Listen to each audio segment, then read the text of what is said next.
Assalamualaikum warahmatullahi wabarakatuh. Selamat datang kembali di channel Suluk Kopi. Pemirsa, di Indonesia saat ini banyak sekali orang-orang yang suka dengan Turki. Entah presidennya, makanannya, cerita, dan tempat-tempat sejarahnya. Bahkan banyak travel yang membuka perjalanan ke sana. Dan yang terakhir, kisah heroik tokoh-tokohnya. Nah, salah satu kisah heroik yang membangun peradaban di Turki sekaligus pendiri Kesultanan Utsmaniyah adalah Osman. Di video ini saya akan membahas sedikit tentang tokoh yang satu ini. Sebelumnya, minta maaf dulu ya bila ada kesalahan dalam penyebutan nama, tempat, atau perbedaan sejarah atau lainnya. Mari simak videonya.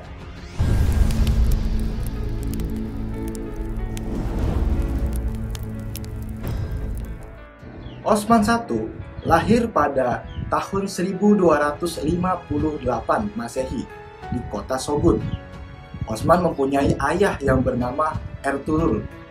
Pada tahun kelahirannya ini bertepatan sekali dengan serbuan pasukan Mongol di bawah pimpinan Hulagu Khan ke ibu kota Kesultanan Abbasiyah. Peristiwa penyerbuan ini adalah peristiwa yang sangat-sangat mengenaskan karena banyaknya korban yang berjatuhan saat itu. Ertuğrul, ayah dari Osman, yang saat itu menjadi pemimpin suku Kai dan mengabdikan dirinya kepada Kesultanan Seljuk, yaitu Sultan Alauddin II. Perlu diketahui, suku Kai dari dulu adalah suku yang sangat suka mengembara atau berpindah tempat. Mereka ini adalah suku yang kuat dan gagah perkasa. Mereka juga memiliki daya survivornya yang tinggi. Jelas saja, bila mereka pindah dari satu tempat ke tempat lain, sudah pasti sambil membawa makanan, hewan ternak, senjata, tenda, dan lain-lain. Mereka dianugerahi fisik yang kuat untuk menahan suhu yang panas maupun yang dingin.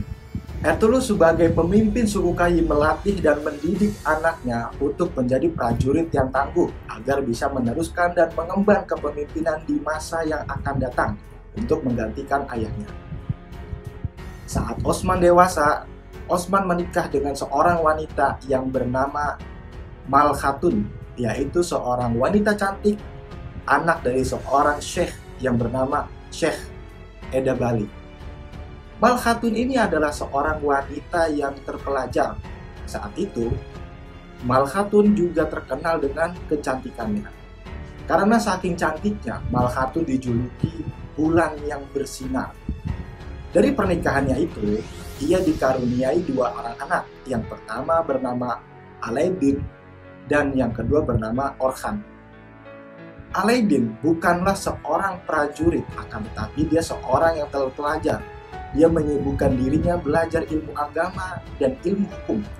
Sedangkan Orhan dididik langsung di bawah pengawasan ayahnya untuk menjadi prajurit yang tangguh. Dan terbukti saja, Orhan menunjukkan kemampuannya di dalam banyak peperangan termasuk saat menaklukkan Brusa. Saat Ertuğrul meninggal pada tahun 1289 Masehi, Osman ditunjuk untuk menggantikan kedudukan ayahnya sebagai pemimpin bangsa Turki atas persetujuan Seljuk. Sultan Seljuk ini merasa sangat-sangat senang karena ada penerus baru yang bisa atau menggantikan pemimpin sebelumnya atau ayahnya itu.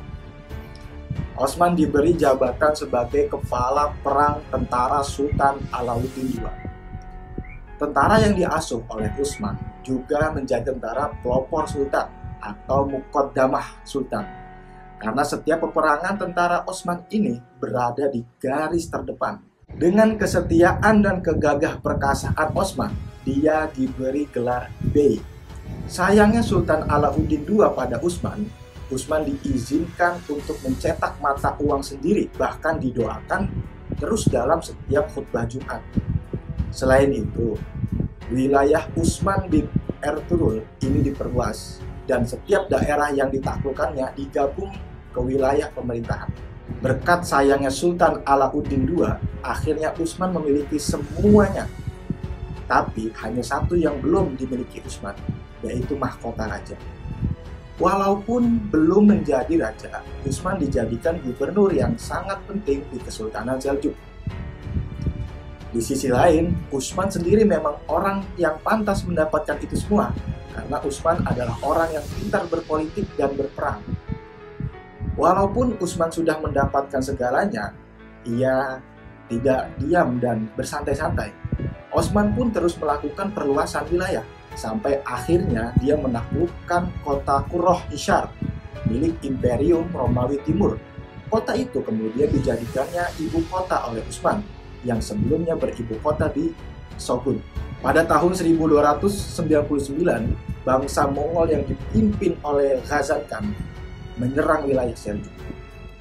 Sultan merasa takut dan meminta perlindungan kepada Bizantium, tetapi sayangnya permintaan Sultan gak dihiraukan.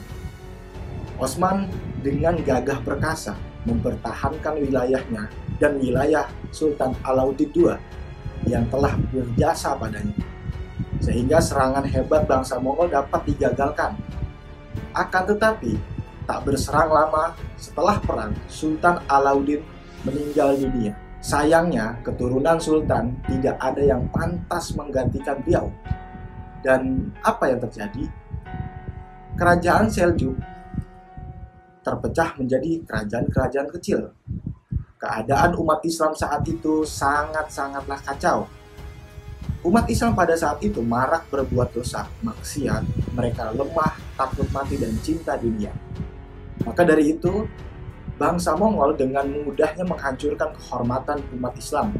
Mereka merampas kekayaan umat Islam, membunuh orang yang tak berdosa, menghancurkan tempat ibadah umat Islam. Utsman pun memerdekakan diri dari Seljuk. Ia bertahan terhadap serangan bangsa Mongol. Bekas wilayah Kesultanan Seljuk dijadikan basis kekuasaannya. Para penguasa Seljuk yang selamat dari pembantaian Mongol mengangkatnya sebagai pemimpin. Selain itu, para pejuang yang menentang kehadiran Mongol, para sufi, sebagian ulama, dan orang-orang Turki berdatangan untuk membahagiakannya.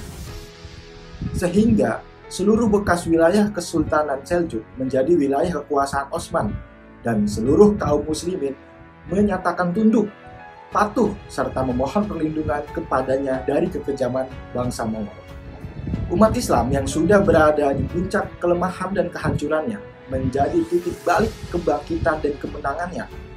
Sungguh sebuah anugerah dari Allah melalui perantara tangan Utsman bin Ertugrul ini.